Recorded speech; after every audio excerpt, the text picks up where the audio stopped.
Si tiene su Biblia, le voy a pedir que vaya conmigo para que vaya leyendo mientras nosotros vamos citando el libro de Juan, el capítulo 14, y vamos a continuar desde el verso 20 en adelante. El libro de Juan es el cuarto libro del Nuevo Testamento.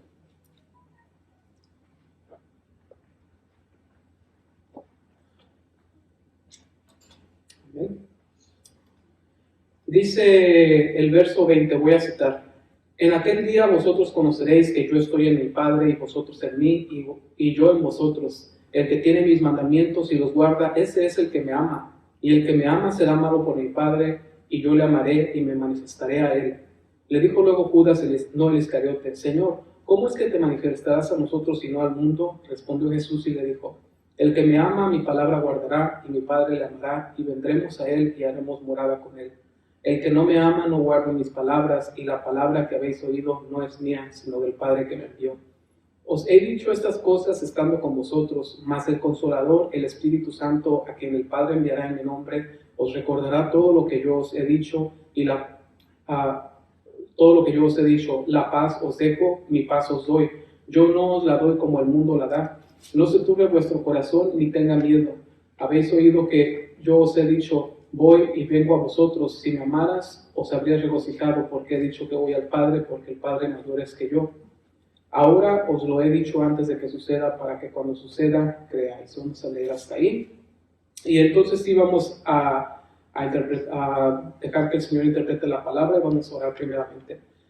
Padre, aquí estamos nuevamente en esta tarde, Señor, a tus hijos, Padre, tus hijas aquí presentes, Padre.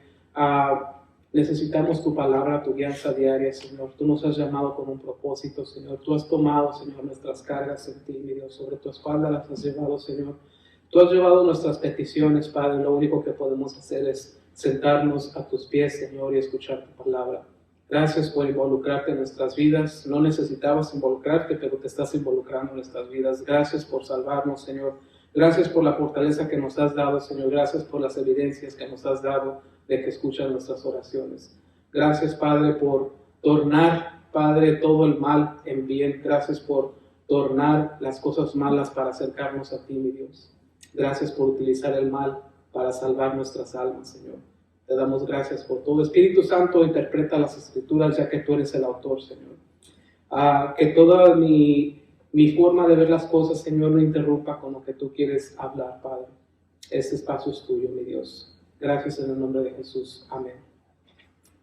Dice el verso 20: En aquel día ustedes conocerán que yo estoy en mi Padre y ustedes en mí y yo en ustedes. Estamos hablando de los discípulos. Judas ya se había ido a entregarle por 30 monedas de plata. Y está Jesús con sus discípulos y dicen aquel día, pero ellos todavía no entienden exactamente de qué está hablando. Está hablando del día de su resurrección. Dice: el día que me miren que yo resucito, van a saber que yo sí era el Mesías, que yo soy quien digo ser, soy el Cristo. Y van a saber que yo vengo de Dios y que ustedes están en mí y que yo vivo en ustedes. Sabemos que Jesucristo vino con una misión de salvar al que se había perdido. Pero una vez que el tiempo de Jesucristo termina, dice: ustedes están en mí. Habla a los discípulos: ahora seríamos la iglesia, dice. Y ustedes son los que ahora se van a encargar de salvar al mundo. Ustedes son los que llevan la palabra, dice, porque yo estoy en ustedes. Mi palabra va a habitar en ustedes y va a morar en ustedes. Y la palabra que ustedes hablen va a tener el poder de poder salvar a los perdidos. Eso es lo que Jesucristo les está diciendo. Dice el 21. Dice: el que tiene mis mandamientos y los guarda, ese es el que me ama. Y el que me ama será amado por mi Padre, y yo le amaré y me manifestaré a él. Dice el Señor: hay muchos que han escuchado, hace la diferencia, hay muchos que han escuchado mi palabra, pero el que la guarda, no de guardar la verdad, la Biblia ahí en la esquina y no hacer nada, guardarla de practicarla, ponerla en práctica. Dice: el que la pone en práctica, ese es el que me ama.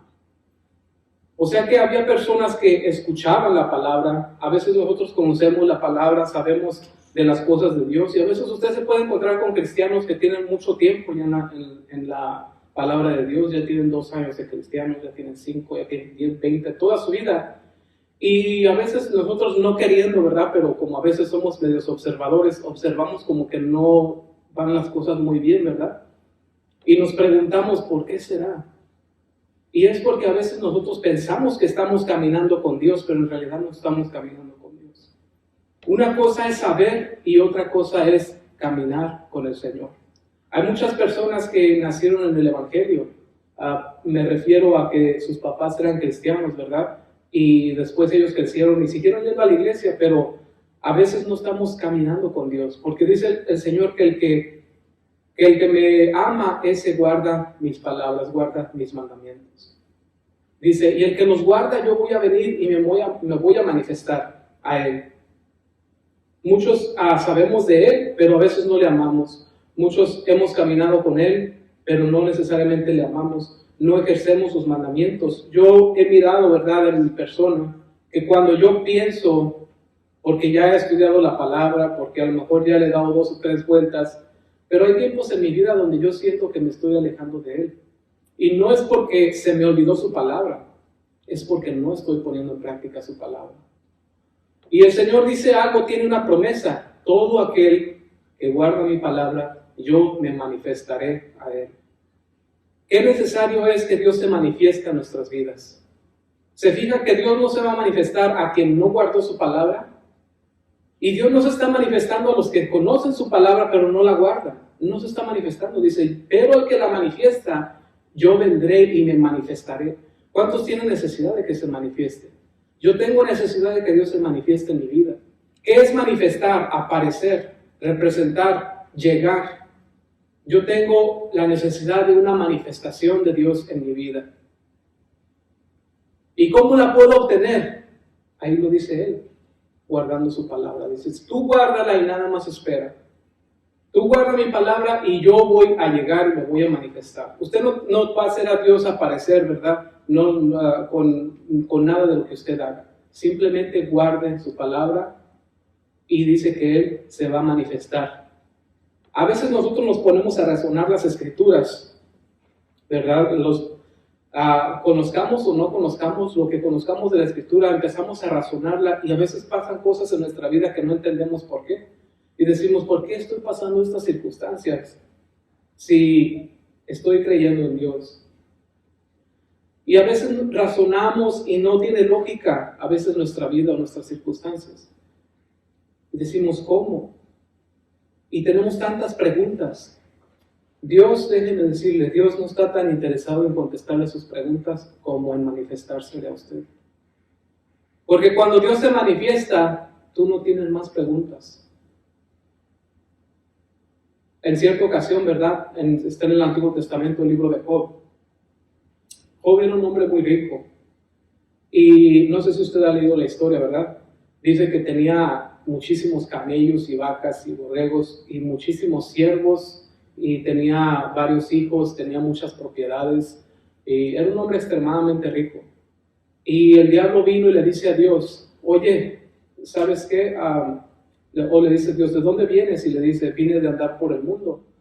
Y le dice Dios al diablo, le dice, ¿has considerado a mi siervo Job? No hay nadie como él en la tierra. Y dice, sí, te sirve porque lo tienes bien bendecido, pero quítale sus bendiciones y vas a ver si no blasfema en tu nombre, en tu presencia, le dice. Entonces el diablo lo tienta, ¿verdad? Para hacer la historia pequeña.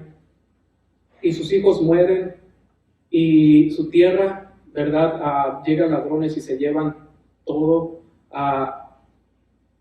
Su esposa se le acabó. Okay. Su esposa, ¿verdad? Sale mal con él también, porque él seguía con integridad delante de Dios.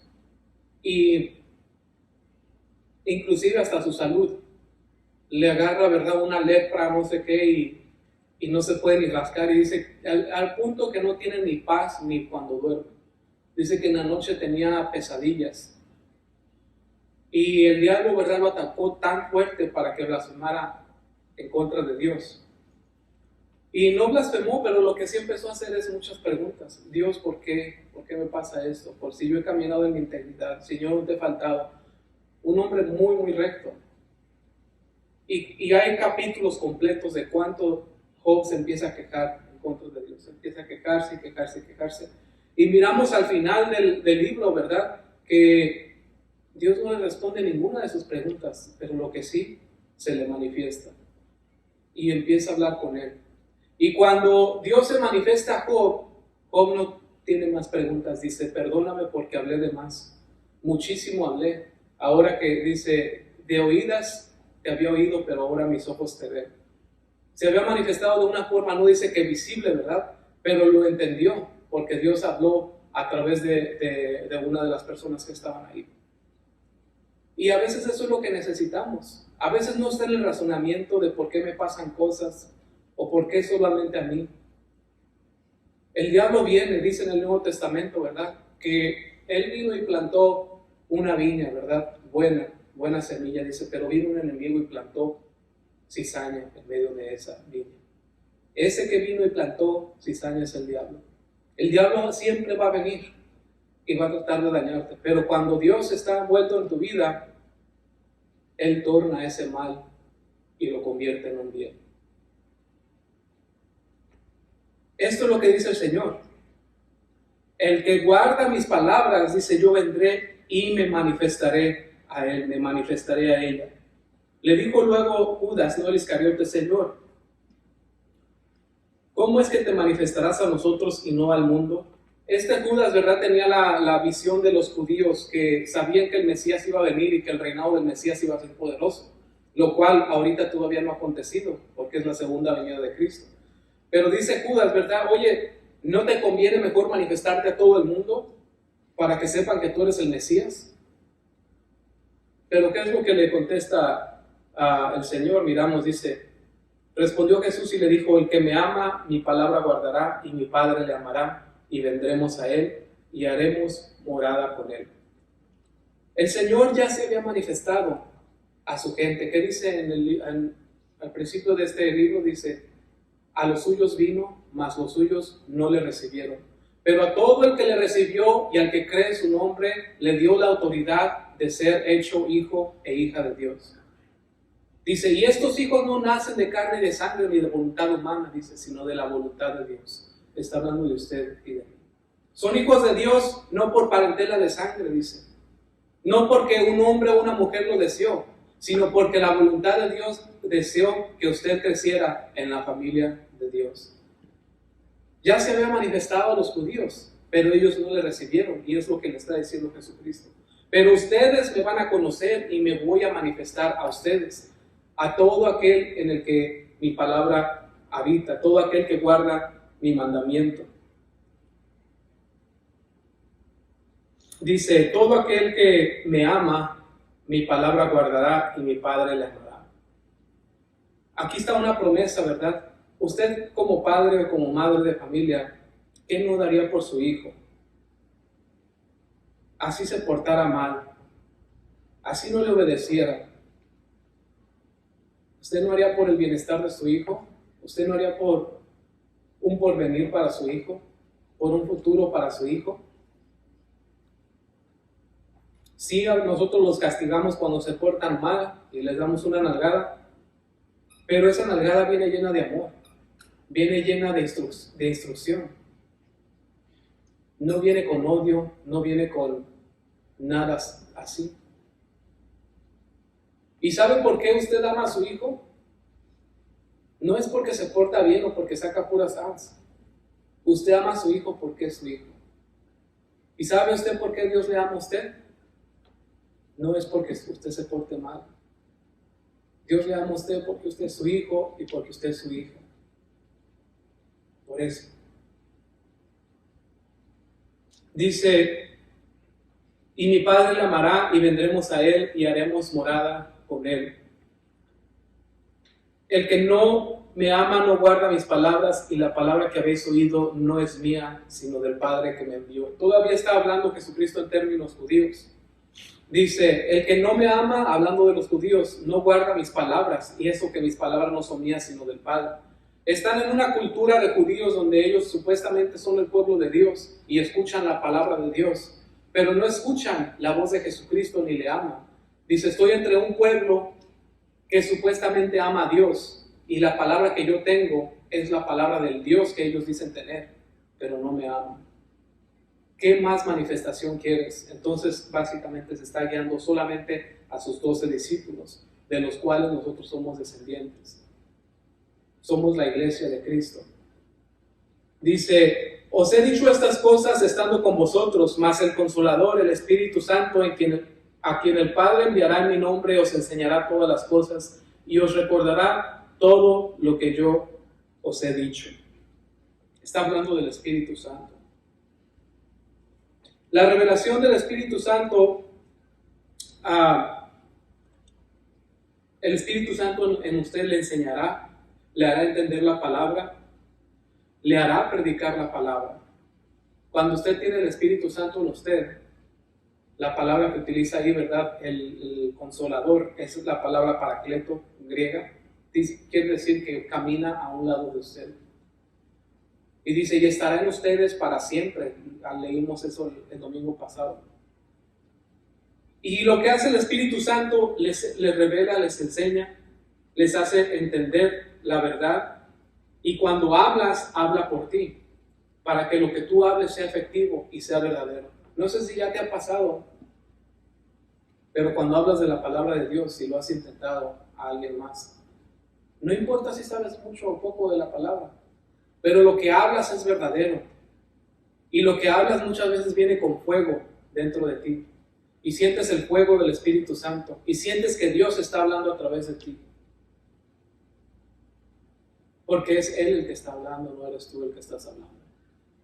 Dice, y Él les va a recordar todas las cosas. Ni siquiera has estudiado la Biblia ni te has memorizado versículos, pero te acuerdas de aquella palabra y esa palabra es la que les dices a las personas.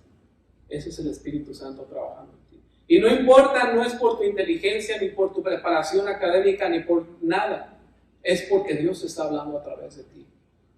Y eso no pasa con ninguna otra materia, los que han ido a la escuela. Eso no pasa con las matemáticas, no pasa con biología, no pasa con las ciencias sociales, con nada de eso. Cuando quieres predicar acerca de biología o de política, tienes que estudiar y dar lo que tienes que dar. Y si no estudiaste, no sabes nada. Pero hablando de la palabra de Dios, no necesitas. Porque el Espíritu Santo está dentro de ti y está hablando por ti. Y puedes tener un mes o 2 meses que ni siquiera habías leído la Biblia en traza, ni habías hecho notas, pero la palabra está ahí. A eso se refiere. Y eso el mundo no lo tiene. Ese es el Espíritu que te va a redimir en el día del rapto. Ese es el Espíritu que nos va a llevar y es el Espíritu de la resurrección, el que vive en nosotros. Que no lo recibimos por portarnos bien, sino por creer en Él, porque fue un regalo. Queremos portarnos bien y ese es el deseo del Espíritu Santo en nosotros. Ese es nuestro anhelo, servirle a Dios con todo nuestro corazón. Es nuestro anhelo portarnos bien. Pero la salvación es un regalo de Dios. El Espíritu Santo es un regalo de Dios que nosotros no merecíamos. Dice, esa es la unción, está hablando de la unción del Espíritu Santo, o lo que se le conoce en la teología como el epignosis. Epi quiere decir la llenura del Espíritu Santo. Gnosis quiere decir conocer. ¿Y qué es eso de epignosis? Es cuando Dios sabe tu necesidad, es cuando Dios conoce tu persona, lo más íntimo de tu corazón que ni siquiera tu cónyuge conoce. Cuando hay esa necesidad y Dios te habla, y Dios te contesta, o Dios te guía, o Dios te da una promesa, ese es Dios hablando personalmente a ti, ya no como iglesia, ya no a nivel iglesia, sino a un nivel bien personal. Eso es cuando el Espíritu Santo está en esa cámara, en esa recámara de tu corazón donde nadie ha entrado y conoce tu necesidad. Es cuando Dios te promete, es cuando Dios te guía, es cuando Dios te activa para que comiences a trabajar en su obra. Y cuando Dios te habla de esta manera hay un cambio en ti, hay un arrepentimiento y hay una guianza. Hay una definición de lo que quieres hacer con tu vida. Primeramente servir a Cristo. Después están los ministerios. De la nada comienzas a mirar las necesidades que hay en la iglesia, las necesidades que hay en tu familia, las necesidades que hay en tu trabajo, la necesidad de Dios en todos lados. Comienzas a mirarlas y quieres hacer algo al respecto. Y cuando comienzas a hacer algo al respecto, te sientes satisfecho porque sabes que estás sirviendo a Dios. Esos son los ministerios. Y solamente es a través de tú recibir la palabra personal de Dios.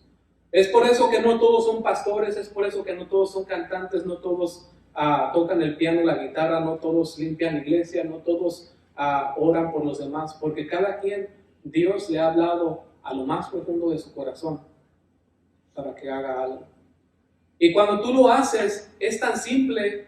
A veces nosotros queremos mirar mucho fruto, queremos mirar que toda la gente mire el fruto que yo estoy haciendo, que estoy haciendo por Dios. Pero a veces lo que el Señor te está pidiendo solamente puede ser tan simple como que cambies tu vida, que cambies tu camino, que te pongas a orar más en tu casa, que pongas a leer la palabra en tu casa. Y eso ya es dar fruto. A otros ya están a lo mejor en otro, no en otro nivel, sino en otra etapa de su vida donde ya están listos para trabajar para el Señor. Y es así como Dios habla a todos y los empieza a individualizar cada quien de su llamado. Y si tú no haces ese llamado, no tienes paz. Esa es otra de las cosas. Por más simple que sea, si no acudes a ese llamado que Dios te da, no tienes paz.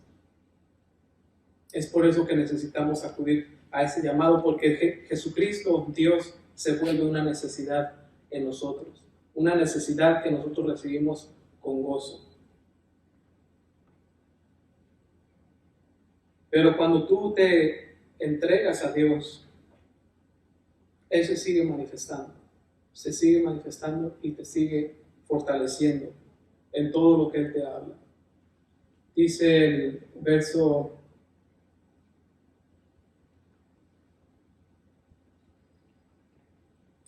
26, mas el Consolador, el Espíritu Santo, a quien el Padre enviará en mi nombre, Él os enseñará todas las cosas y os recordará todo lo que os he dicho.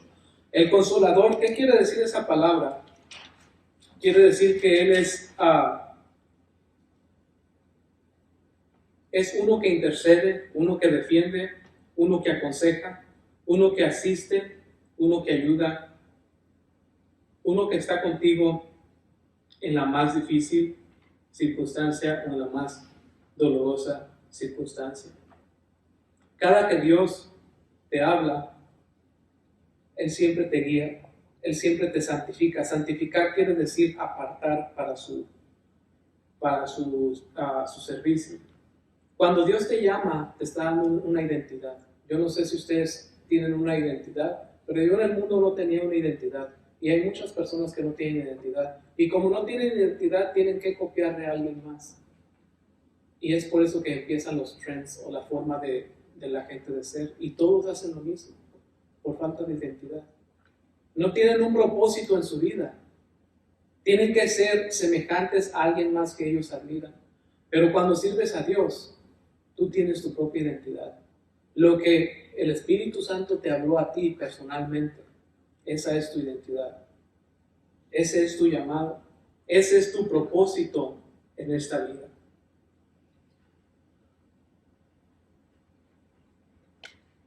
El Espíritu Santo viene e intercede por nosotros cuando pecamos. Nos defiende cuando el enemigo quiere atacarnos. Nos aconseja cuando necesitamos dirección. Nos asiste cuando necesitamos ayuda. Yo recuerdo cuando el Espíritu Santo dice, ¿verdad? Como decía el domingo pasado, va a estar contigo siempre. Y algunos a veces no queremos, ¿verdad? Ya después cuando uno a veces anda medio frío, no quiere que el Espíritu Santo a veces nos dirija, porque sabemos hacer el bien, pero no lo queremos hacer. También está en la Biblia, dice, el que sabe hacer el bien y no lo hace, es pecado. Y lo que se me viene a la mente cuando yo era niño, ¿verdad? Mi papá vendía verduras en un mercado allá en México. Y yo desde los 7 años le iba y le llevaba de comer, ¿verdad? Y me quedaba a ayudarle a vender. Vendíamos por kilos. Y en aquel entonces estaban los monos de He-Man, ¿verdad? Y de las tortugas y las tortugas ninjas y no sé qué tanto más. Y a mí siempre me gustaron los monos. No me gustaban los carros, ya de grande sí me gustan, ¿verdad? Pero los monos era lo que me gustaban de chico. Y recuerdo que pasaba por los puestos de las tortugas ninjas y me quedaba ido, hasta se me olvidaba para dónde iba, ¿verdad?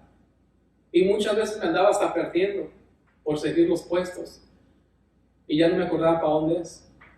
A veces así estamos en la vida, ¿verdad? Hay cosas que nos llaman la atención y perdemos el camino, perdemos el enfoque en lo que estamos haciendo. Recuerdo, ¿verdad? Inclusive hasta más chico, ¿verdad? Que me iba con mis papás los domingos a la iglesia y muchísima gente, ¿verdad? Y nuevamente salían las tortugas y yo me acuerdo que hasta así me hacía de mi mamá, ¿verdad? Y mamá me daba unos apretones para que no me le quedaran entre la gente, ¿verdad? A veces así el Espíritu Santo dice va a nuestro lado y a veces nos damos apretones también a nosotros para que no nos vayamos, para que no nos perdamos entre la gente. Es necesario ese apretón y siempre va a estar ahí, siempre va a estar el Señor porque dice que va a estar con ustedes hasta el fin del mundo. Usted se preguntará, cristianos que han estado en la iglesia y que ahorita no están, ¿usted cree que no escuchan al Espíritu Santo? Sí lo escuchan, ahí está. Desafortunadamente, si ellos no regresan al camino de Dios, va a haber quien les juzgue, dice la palabra. Pero no crean que Dios no lo van a ver como ahorita lo miran, que Dios está hablándoles y hablándoles. Lo van a mirar como la misericordia de Dios, que Dios siempre les estuvo hablando y ellos nunca hicieron. Solamente siguiendo espejismos.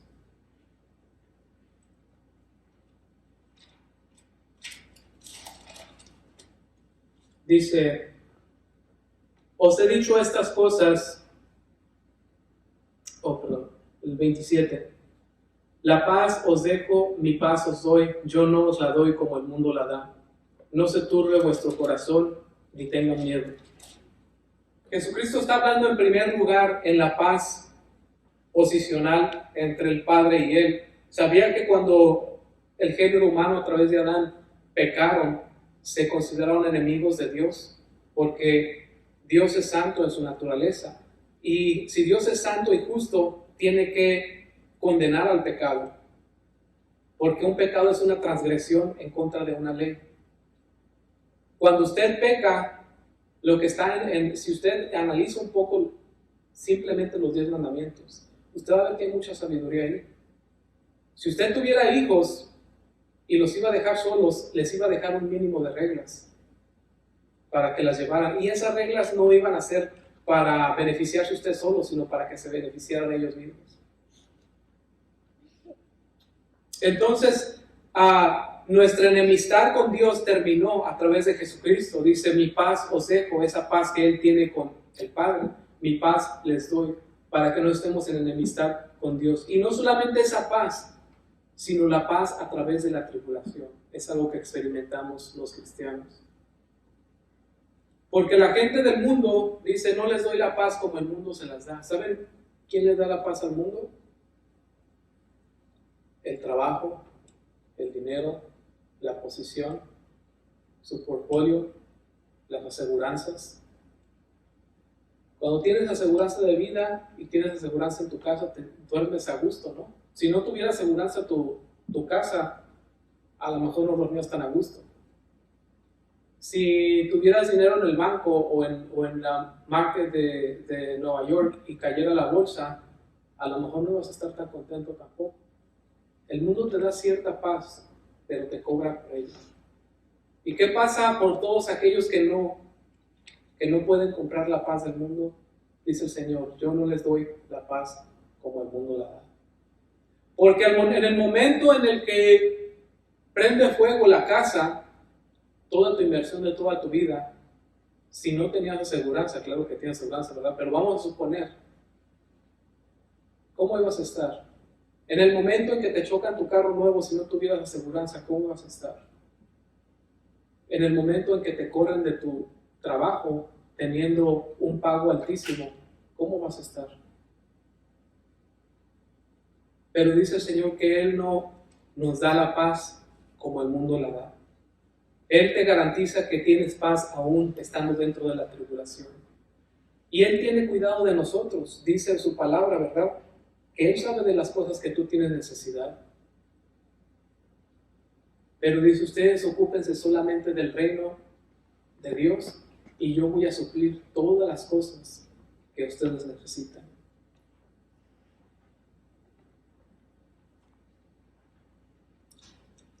Dice, no se turbe vuestro corazón ni tenga miedo. ¿Por qué dice esto Jesucristo? Porque tenemos una tendencia, tenemos la tendencia a que nuestro corazón se turbe en problemas.